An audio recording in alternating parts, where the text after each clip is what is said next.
ఎవరికి ఏ protocol invitations ఇవ్వలేదు. ఎవరికి ఇంట్రెస్ట్ ఉంటే గవర్నమెంట్ ప్రోగ్రామ్ వాళ్ళు వచ్చి పార్టిసిపేట్ చేశారు. రెండవ పాయింట్, మీరు ఎప్పుడు అలంకరణపల్లి మీ పేరు మీద రాయించుకున్నారు? మీరు రాయించుకోలేదు కదా, దాని మీద ఆస్తి హక్కులు మీకు లేదు కదా. మీరు జస్ట్ అలంకరణ వినండి, మీరు క్వశ్చన్ చేశారు, మీరు ఆన్సర్ ఇవ్వండి. అలంకరణపల్లిలో మీరు ఒక కార్పొరేటర్ గా గెలిచినారు. మీరు కూడా ఉన్న 50 మంది కార్పొరేటర్లలో ఒకరు.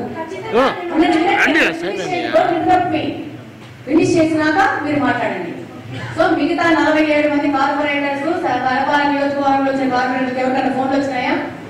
ఎందుకు చేయలేదు, ఎందుకు చేస్తారని కాదు క్వశ్చన్. ఒక నిమిషం ఆగండి, మీకు చాలా కావాల్సిన సమాధానం నేను ఇయ్యను.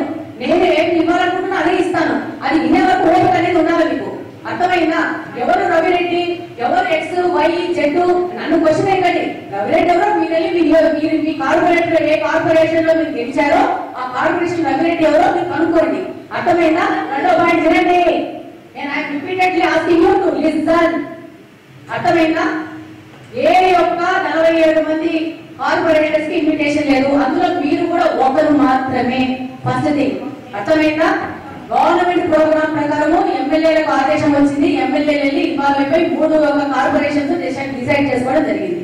దాంట్లో వాళ్ళకి కోఆర్డినేషన్ ప్రకారము మాకు సంబంధించి పార్టీలో ఎలక్షన్ లో మాకు గవర్నమెంట్ చేసిన వాళ్ళకి ఒక పేరు మేము ఇచ్చినాం.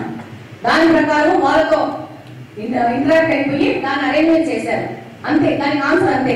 వాళ్ళెవరు వీళ్ళెవరు, నా కార్పొరేషన్, మనమేం కార్పొరేషన్ లో సొంతంగా రాయించుకోలేదు, నేను నియోజకవర్గాన్ని సొంతంగా రాయించుకోలేదు.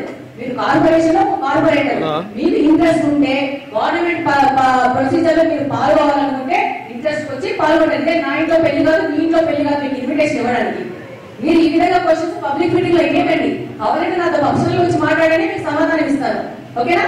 అలా కాదన్నా, ఇప్పుడు ప్రతి ఒక్క విషయంలో చిన్న పోలియో డ్రాప్స్ వేసినా కూడా మేము వెళ్ళేసి వేయడం జరుగుతుంది. ఒక కార్పొరేటర్ గా మా డివిజన్ లో ఏ కార్యక్రమం అయినా కూడా అదేలాగే పెన్షన్స్ కూడా మరి మాకు చెప్పలేదు కదా. చెప్పలేదు ఏంటి? మీకు అదేనండి సమాధానం ఇచ్చింది. ఏ ప్రోటోకాల్ ఫాలో కాలేదు. రెస్ట్ ఆఫ్ ద 47 తో పాటు మీరు కూడా లాస్ట్ 7 మాత్రమే. అర్థమైందా?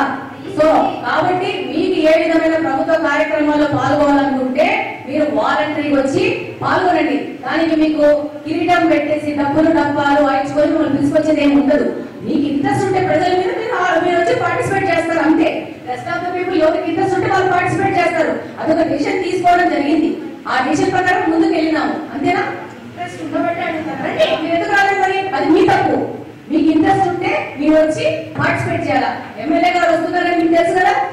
మాకు తెలియదు. మీరు వస్తారని చెప్పారు కదా. ఇప్పుడు వెంకటేష్ అనే వ్యక్తి ఎమ్మెల్యే గారు ఒక నెంబర్ ఇచ్చారట, రవిరెడ్డి అనే వ్యక్తి. Sir continue sir. ఇప్పుడు continue the agenda discuss sir. నాకు కూడా ప్రైవేట్ వ్యవహారం మనం మళ్ళీ మాట్లాడుకోవచ్చు.